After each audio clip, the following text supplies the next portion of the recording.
दोस्तों, अगर आप चाहते हैं मार्क सॉफ्टवेयर में जो भी हमने माल परचेज किया है उस पर जो एक्सपेंसेस लगता है वो हमारे माल के अंदर ऐड हो जाए और हमें पता लगे हमारी आइटम का कॉस्ट प्राइस क्या है, तो दोस्तों इसके लिए मार्क सॉफ्टवेयर में बहुत ही अच्छा ऑप्शन दिया हुआ है। जब भी हम माल परचेज करते हैं तो उसमें हम अपना एक्सपेंसेस वो ऐड कर देते हैं, तो उससे हमें जो भी माल पर कॉस्ट पड़ा है वो हमें शो कर जाता है और उस हिसाब से हम उसकी सेल कर सकते हैं। तो दोस्तों, माल की कॉस्ट प्राइस हम किस प्रकार ऐड कर सकते हैं। दोस्तों, अगर आपको ये वीडियो अच्छा लगे तो प्लीज़ लाइक कीजिएगा और साथ में चैनल को सब्सक्राइब करके बेल आइकन को ज़रूर दबाइएगा। तो आइए हम चलते हैं मार्क सॉफ्टवेयर पर और देखते हैं हमें क्या चेंजिंग करनी है। सबसे पहले हमने मास्टर पर जाना है, उसके बाद में हमने कंट्रोल पैनल पर जाना है। दोस्तों, यहाँ पर कंट्रोल रूम में हमें सर्च एंड ऑल में एंटर कर देना है और दोस्तों यहाँ पर हमने टाइप करना है लैंड कॉस्ट और यहाँ पर हमने एंटर कर देना है। दोस्तों, सबसे ऊपर हमारा पास ऑप्शन आ जाता है land cost be all yes purchase will E percentage and P payment receipt. दोस्तों, यहाँ पर हमने परचेज आइटम का देखना है तो यहाँ पर हमने यस प्रेस करना है और दोस्तों हमने यहाँ पर एंटर करके और यस से बैक आ जाना है। सेव चेंजेस पर यस कर देना है। दोस्तों, इसके बाद में मैं एक आइटम क्रिएट कर रहा हूँ। यहाँ पर हमने F2 से आइटम क्रिएट करनी है। जैसे मैंने यहाँ पर कंप्यूटर परचेज किया है, यहाँ पर GST 18% कर देना है। दोस्तों, यहाँ पर हमने 8471 कंप्यूटर का कोड है वो मेंशन कर देना है।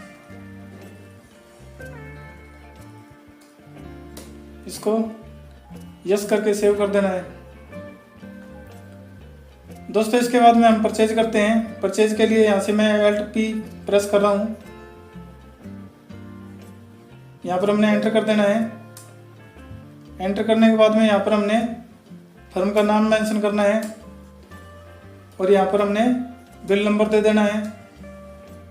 यहाँ पर कैश क्रेडिट कर देना है। कैश है तो कैश कर देना है और क्रेडिट है तो क्रेडिट कर देना है। तो दोस्तों, यहाँ पर जो परचेज है वो मेरी आउट ऑफ स्टेट है तो यहाँ पर ऑटोमेटिक सेंट्रल आ गया है। दोस्तों, यहाँ प्रोडक्ट में हमने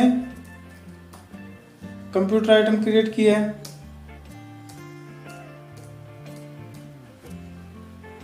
जैसे दोस्तों यहाँ पर मैंने 5 कंप्यूटर परचेज किए हैं और 12,000 रुपये पर कंप्यूटर का कॉस्ट है। दोस्तों, यहाँ से हमने एंड की प्रेस करना है। एंड की प्रेस करने के बाद में दोस्तों यहाँ पर सबसे नीचे ऑप्शन आता है लैंड कॉस्ट। लैंड कॉस्ट में हमारा जो भी फ्रैट है, जो किराया लगा है या फिर जो लेबर लगी है वो यहाँ पर हमने मेंशन कर देनी है। जैसे हमारे 5 कंप्यूटर हैं, पर कंप्यूटर का 500 रुपये हमारा फ्रैट लगा है, तो जैसे हमारा 2,500 रुपये किराया लगा है तो मैं यहाँ पर मेंशन कर देता हूँ। मेंशन करने के बाद में दोस्तों यहाँ पर इसको यस करके इसको सेव कर देना है।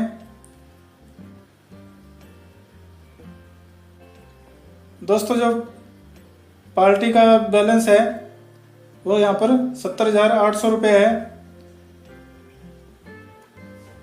क्योंकि दोस्तों यहाँ पर हमने पार्टी से 70,800 रुपये का ही माल परचेज किया है। जो लैंड कॉस्ट है वो कहीं पे भी शो नहीं होगा, सिर्फ आइटम के अंदर शो होगा। तो दोस्तों लैंड कॉस्ट का यहाँ पर आइटम का कॉस्ट क्या पड़ा है उसको देखने के लिए यहाँ पर मैं कंट्रोल के साथ आई प्रेस कर रहा हूँ। जैसे मैंने यहाँ पर कंप्यूटर परचेज किया है। दोस्तों, नीचे यहाँ पर परचेज रेट आ गया है 12,000 रुपये और कॉस्ट उस पर 500 रुपये पर कंप्यूटर पर पड़ा था, तो ये 12,500 रुपये का हमारे को अवेलेबल हो गया है। दोस्तों इसी प्रकार हम इस आइटम को अगर सेल करते हैं, जैसे मैंने इस आइटम को सेल कर दिया है, सेल में दोस्तों यहाँ पर हमें शो कर जाएगा हमारी कॉस्ट प्राइस क्या है और परचेज प्राइस क्या है। यहाँ पर 12,500 रुपये परचेज प्राइस है और कॉस्ट प्राइस 12,500 है। दोस्तों मैं यहाँ पर एंटर करके एक कंप्यूटर सेल कर रहा हूँ। दोस्तों अगर मैं यहाँ पर 12,500 से ऊपर सेल करूँगा तो दोस्तों यहाँ पर एंट्री हो जाएगी, अन्यथा ये हमारे को इंडिकेट कर देगा आप ये आइटम लॉस में बेच रहे हो। जैसे मैंने ये कंप्यूटर 12,000 का ख़रीदा था, मैं 12,000 का इसको सेल कर रहा हूँ, तो हमें दोस्तों यहाँ पर इसने इंडिकेट कर दिया है आपको इसका कॉस्ट प्राइस 12,500 का पड़ा है, आपको नेट 4% का लॉस हो रहा है, पर कंप्यूटर का 500 रुपये लॉस हो रहा है। तो दोस्तों हमने यहाँ पर अगर 13,000 का सेल कर रहे हैं तो हमें ये इंडिकेट नहीं करेगा, क्योंकि ये हमें प्रॉफिट में सेल हो रहा है। दोस्तों यहाँ पर हमने एंड की प्रेस करना है और इसको सेव कर देना है। तो दोस्तों उम्मीद करता हूँ आपको ये जानकारी समझ में आई होगी, आपको ये समझ में आया होगा हमने आइटम पर कैसे लैंड कॉस्ट जोड़ना है, हमने हमारा जो भी एक्सपेंसेस आइटम पर लगा हुआ है हमें किस प्रकार से उसमें मेंशन करना है। दोस्तों अगर आपको ये जानकारी समझ में आई हो तो प्लीज़ लाइक कीजिएगा और साथ में चैनल को सब्सक्राइब करके बेल आइकन को जरूर दबाइएगा। Thank you.